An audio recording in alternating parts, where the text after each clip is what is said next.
common sense people looking for up-to-date, accurate, and truthful information without the hot garbage corporate media bias. The power of one can lead to the power of many. You never know what small act that you may say or do that may literally change the lives of millions tomorrow. And don't you ever think that you can't make a difference, because you can.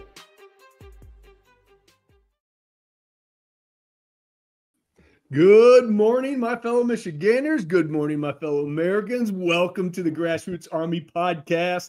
I'm, of course, your host, Garrett Soldano. And with me today, I'm so excited, is House Republican Conference Chairwoman Lisa McClain. Holy cow, is that a huge title, girl? We play big in Michigan. That's right. We go big or go home. Amen. Well, congratulations, number one. That's well-deserved. You are a fighter. We appreciate you on so many levels. And thank you so much for getting on here today. You said you're on your way to the White House here shortly, so we have 10 minutes with you. But I just want to update everyone on what's going on, especially what you guys have been doing is following through with everything that you said that you're going to do. And I love nothing more than what you guys been doing, especially on the women front. On the Detroit News article that I read the other day about, obviously in January, you're passing the Protection of Women and Girls in Sports Act. Yeah. Well, you say at the beginning of your show, common sense. We are the party of common sense, right? I mean, what we're going back to is exactly what you talk about. Common sense for the American people, right? Whether it's DOGE, whether it's women in men, biological men in women's sports, all that craziness, right? Bloated bureaucracy, you name it. We have to get back to common sense. And that's exactly what we're doing. And thank God we have President Trump at the helm to do that. But I think what is also needs noted is Republicans are sticking together. We are unified for the first time in a long, long time. Look at how strong we are when we are all unified. We are all going in the same direction. We got the speaker vote done on the first vote, little rain delay, but speaker vote was done on the first round. We passed the budget resolution, which cuts trillions of dollars. Huge. On the first try, we got that done. Nobody ever thought we could do that. And then we passed I don't know that this has ever been done. We have passed the continuing resolution with all Republicans, except for one Democrat. So I guess you can say it's bipartisan, but we're sticking together. We are so powerful when we stick together. And now we have the Senate in a box. I'm so glad you say that, because it's so important to stay unified, because the people voted for all this. And like every single day we all wake up and we're like, hey, what's happening today? And to see the follow through with what you guys are doing, it's fantastic. And the majority of Americans, they want this. They want this common sense leadership. They do. They absolutely. Listen, 77 million people gave us a mandate that they want transformational reform. And even with the tariffs, the DOGE savings that we're finding, there might be a little bit of short-term pain for massive transformational long-term gain. I mean, and we can talk about anything you want on that. It is remarkable, sad, sickening, disgusting what we're finding, but we're finding it. And now we're trying to correct the course of action. That's exactly what we need to do. And that's exactly what the American people want us to do. I don't think the American people are demanding perfection, but they are demanding progress. And that's what we're delivering.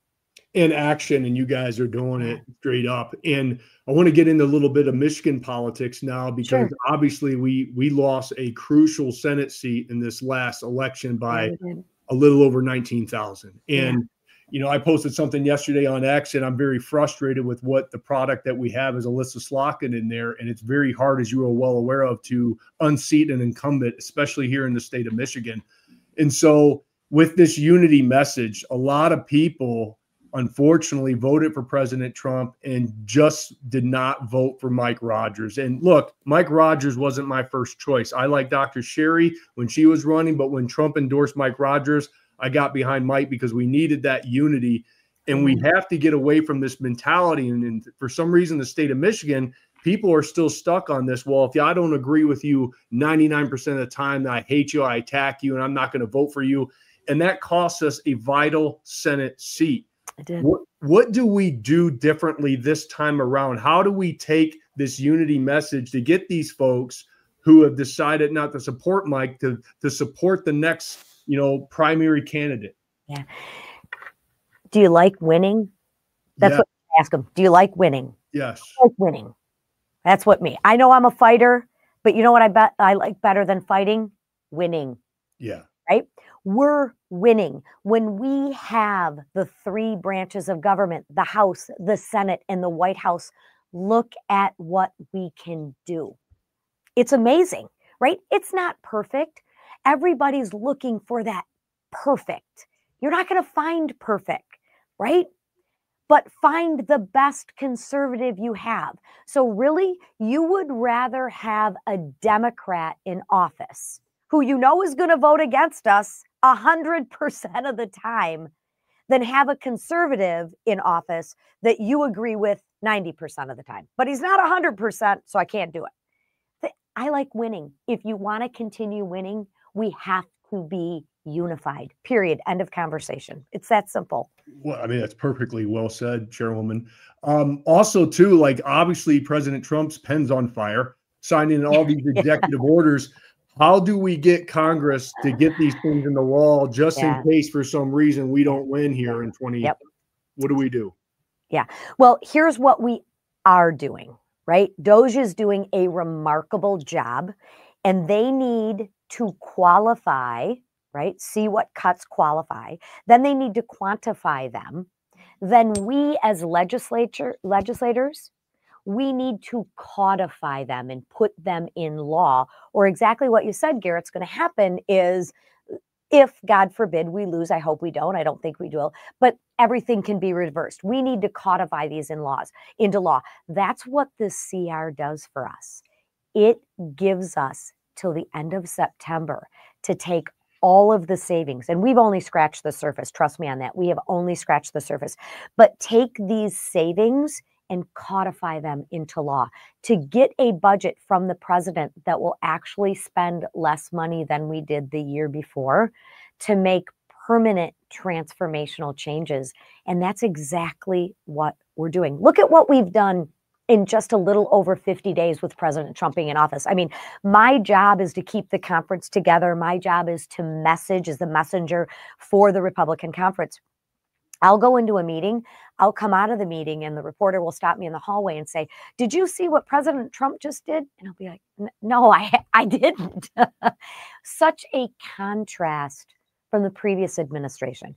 And I'll share with you, President Trump is on a mission to transform the United States and get us back to being respected and not just here, but around the world. And he's actually doing that. It's crazy, but it's a heck of a lot of fun. Man, everything you just said gave me the chills. I mean, that's what we have been wanting and hoping for, and see the fall through in the speed that is happening it's amazing. I mean, just look at the border. I mean, the border and, what Homan said yesterday, I mean, just with the statistics of what they were able to do in just a matter of several weeks. And, I go to the gas station this morning and I'm not spending well over $100 to fill up my truck anymore. Everything's starting to flow and it's amazing the energy this guy has. It is. And he is, he's on 10. He is on 10 and he's not slowing down.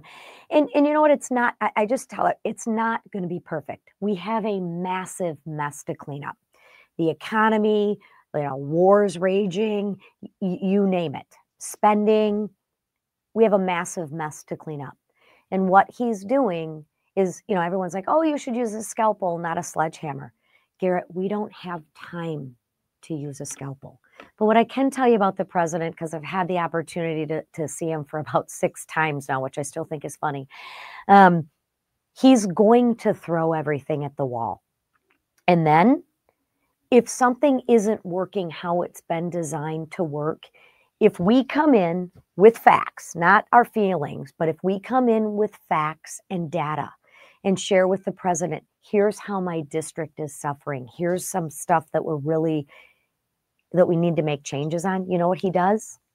He changes. He listens. And if you have the facts and you have the courage to go toe to toe, right? He will listen to you and he will make the necessary adjustments. And that's but he's not stopping. He is going full speed ahead. And that's exactly what great leaders do. They do. Wow. They do. Chairwoman McLean, I can't thank you enough for coming on today and updating us. We really appreciate you, and it's a blessing to have you here in the state of Michigan. Thanks. Well, listen, we're putting Michigan back on the map, right?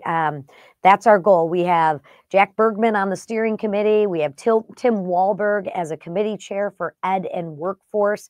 I mean, we turned Michigan, right? We turned Michigan around. We need to keep this momentum of winning going. Let's stick together. Let's stay unified, and let's continue to go out there and win. And thank you, Garrett, for doing what you do, because your voice and everybody else's voice matters. So thank you. I appreciate you. Have a great day, and God bless you. Thanks. Bye-bye. Oh, wow. What a breath of fresh air that young lady is. Wow. I get excited, and that's why I love when they come on, is just to update us and be transparent. And I just want to hit on some things, especially with what she said about unity. It's so important because they passed a funding bill, and the good old Chucky over on the Senate side, they're going to block it because we don't have the 60 vote threshold, because we only have 53 Senate seats. Unfortunately, we lost in the state of Michigan one of those seats to Alyssa Slotkin, and we're going to talk about that here in a second. We should be at 54, but we came up 19,000 votes around that, a little short. And so every Senate seat is critical to reach that 60 vote threshold. I can't stress that enough. So we're playing chess, not checkers, okay? Because I made a post on X yesterday, and it got a lot of attention, and it got a lot of great conversation.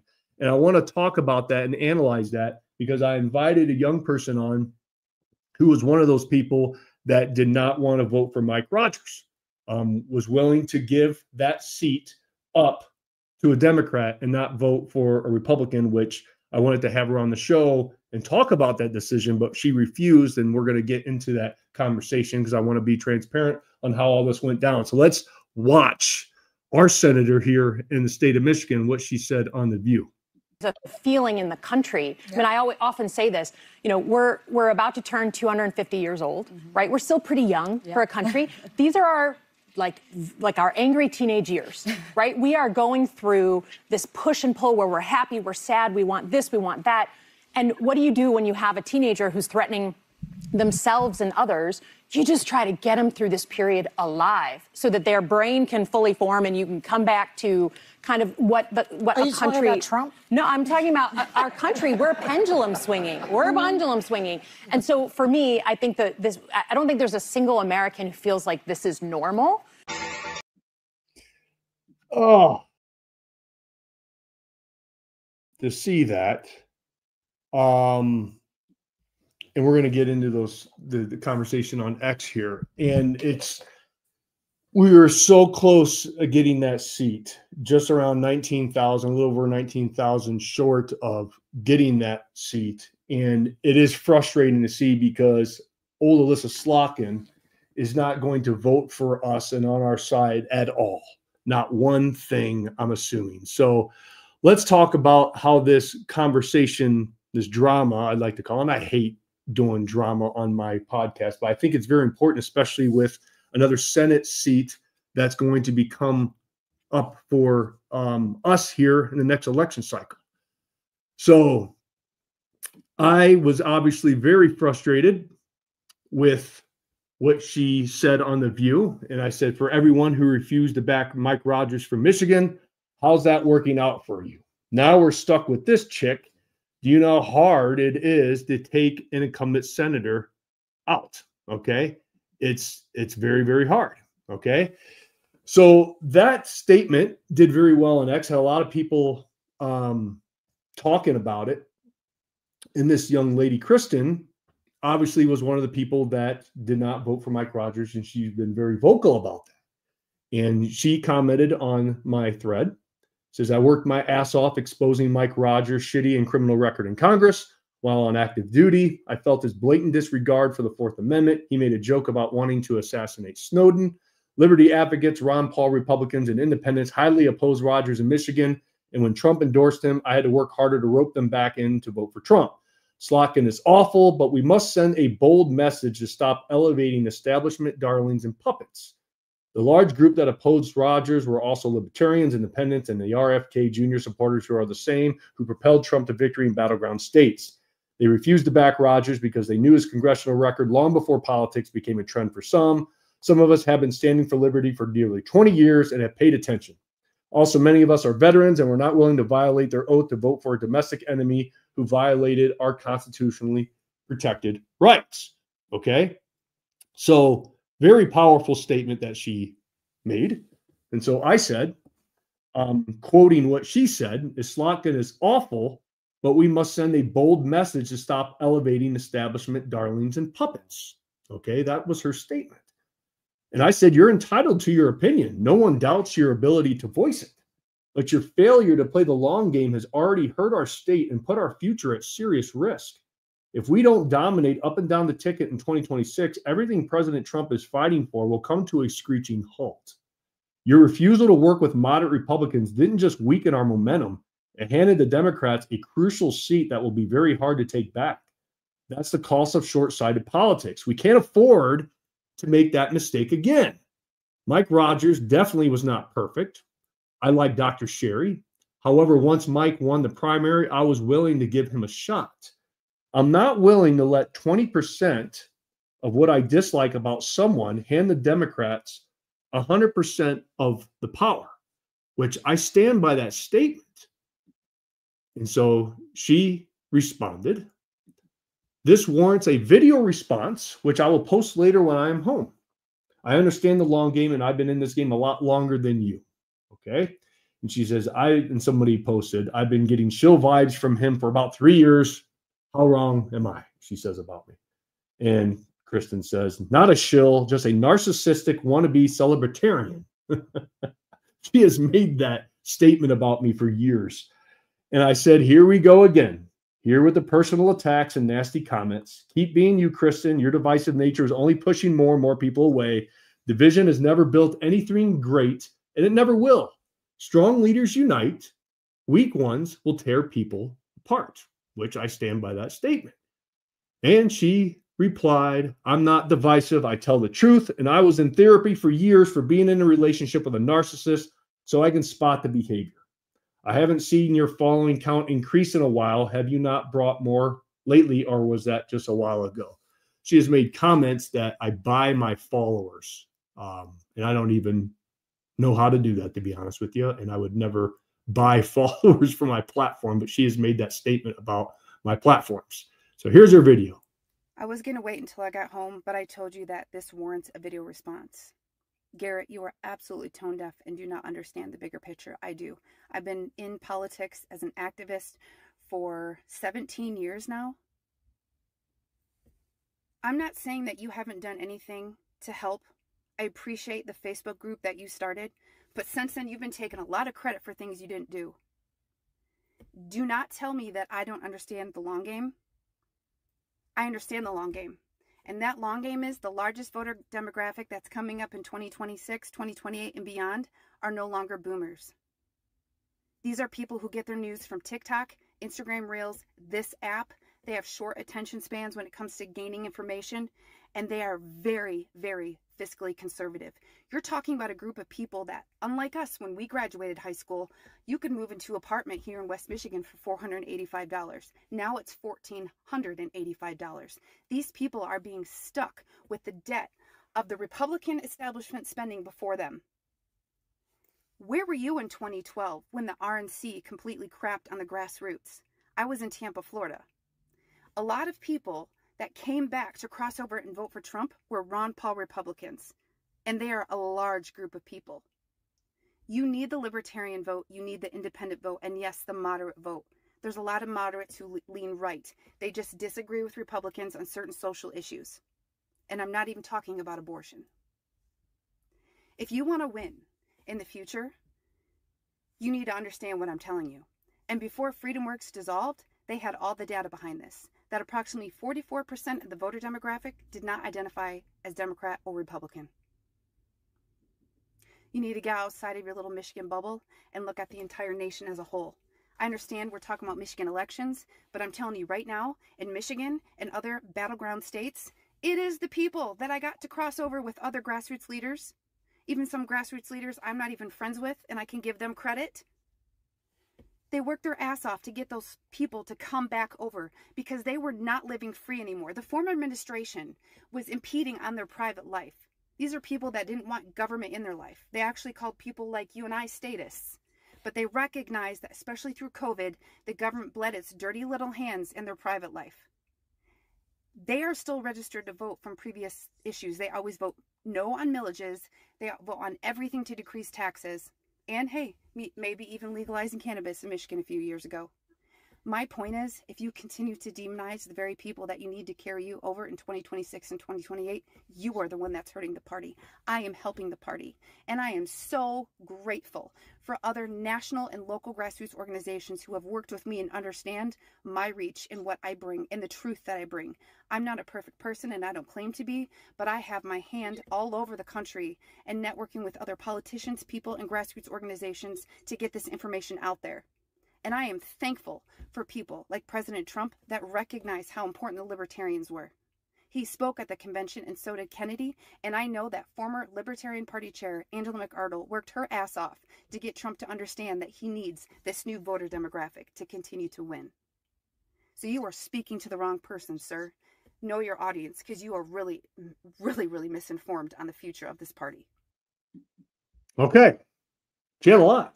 You know, she's spot on with the voting bloc, the younger voting bloc especially where they're getting their information. She's totally 100% correct on that. And so this was my response to her. That was a great video. It was powerful, emotional, full of passion. See, nobody is questioning what you have done or what you continue to do. However, you didn't address how your strategy of telling people not to vote for Mike Rogers helped us. Because the way I see it, we now have a terrible person, aka Slotkin, representing our beloved state. Division is a gift to the Democrats, and I refuse to keep giving into them. When Republicans tear each other apart and refuse to back the nominee, we don't just weaken our movement, we surrender power. And then I went on to say, this isn't just about one race. We have a Senate seat to win, congressional seats to flip, and countless local races that matter. Like I said, time and time again, if a Republican wins the primary, I will back them 100%. And I will tell others to do the same. Because I'm not willing to let my disagreement with 20% of a candidate's platform give the Democrats 100% of the power to control our future. We either stand together and win, or we stay divided and lose everything. She replied. She says, I sure did. I told you that the people that are the largest voting demographic are no longer supporting establishment Republicans. He is the poster child for an establishment Republican. He has violated his oath more than once. Do I need to make another video? So I'm confused now. I said, I'm confused. So would you rather have a radical Democrats win like Elissa Slotkin than establishment Republicans? And she said they are the same, just like Romney. I said, okay. So you're implying that Mike Rogers is no different than Elissa Slotkin.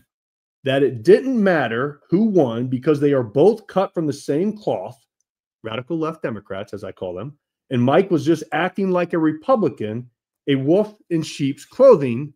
Is that correct? And she replied, they are both anti-liberty. This is not a lesser of two evils situation. This is about stopping the elevation of establishment Republicans who do not belong in the Republican Party. I said, lots to unload here. Would love to have you on the podcast to talk more about this if you are willing. And she said, why don't you first, if you're willing, tell me publicly what you wanted to talk to me about at convention. That was February 14th weekend, Michigan convention. As I was scrolling by on my knee scooter, I was pretty shocked that you called my name. I thought you were well aware I disassociated from you. And I told her exactly what you're reading. I wanted to talk to you about unity.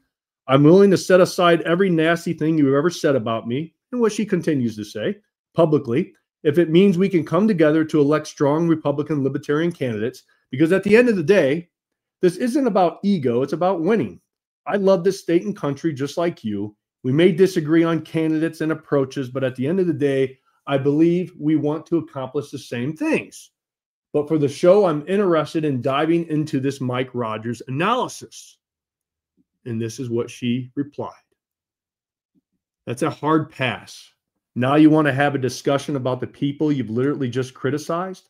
My focus is on bigger battles that have a broader impact than what your platform reaches. Unity is when I bring to the movement. You've called me divisive. I'm not here to boost your reach, especially when the effort seems more levied towards branding other people's content with your watermark than building something meaningful with real results. I've got bigger issues to take on. Good luck with the podcast, though. Okay. So, lot to unload right there. I find it funny that she does not want to come on the show and have a conversation, but she was willing to go on my platform because I did not tag her in the initial post. I did not say that it was her, the one spreading the rumors about Mike Rogers. Other people did in that post, and obviously she was part of the people that were doing that. But she's willing to comment on my platform, but not willing to come on and have a conversation. That's what I want. See, no matter how many nasty things someone says about me, I'm in it for the long game to help Michigan and our country. And I still don't understand how allowing a Democrat to win a Senate seat when we have such a slim majority and we need a 60 threshold and we're only at 53, we should be at 54, but Mike Rogers unfortunately didn't get in. That helps with whatever we're trying to do. Now, with the new Republican Party, which, hey, look, I agree. It is made up of Republicans, libertarians, old school Democrats, right? That's what the new Trump administration is kind of made up of too, his cabinet. So I can bet that all those folks on the cabinet do not agree on everything, right? And that's okay. But you should be able to have a conversation with the people you disagree with and statements that you make. And that's all I wanted, was to have a conversation, because I wanted to understand, because I always try to see what other people are looking at through their looking glass, right? To see what they're thinking, because, of course we don't want all these old school Bush Republicans, as we call them, right? But I would take a Bush Republican over a radical Democrat any day of the week. That's just true. I would, because I did my homework, because I wanted to find out some of the differences, some hardcore differences between Mike Rogers and Elissa Slotkin, because them staying home and not voting for Mike Rogers cost us a Senate seat and gave it to the Democrats. So let's analyze some of these things, because you guys come to me for up-to-date, accurate, and truthful information, and I want to provide that for all of you. Mike Rogers, he did have a history. He supported mass surveillance and the Patriot Act, which we all know is very, very bad, okay? Everything that the NSA was doing with collecting data and violating our privacy is obviously governmental overreach, which we all can agree. He has ties to the intelligence community and the deep state, House Intelligence Committee. He was deeply embedded in the national security apparatus with everything that was going on with all the stuff in Iraq and Afghanistan and everything else. He supported foreign intervention and military industrial complex, right? He had a soft stance on border security and immigration, endorsement of establishment GOP figures like McConnell and McCarthy-style Republicans. And he did have a past of not supporting President Trump, okay? And he was pretty much weak in election integrity, and he wasn't really outspoken about the 2020 election concerns. And he was opposed to some of the Trump-backed and America First candidates, which, yeah, not good stuff, right? Not good stuff. I would say everything that Mike has done, that I wouldn't agree with all those things. That's about 20%. Let's just be devil's advocate and say it's 30%, right? Everything that Mike Rogers did was 30% bad, like don't like it, right? But he was the primary winner. So let's go over to what Elissa Slotkin is very passionate about. And you tell me which one you're happy that we got. She supports gun control.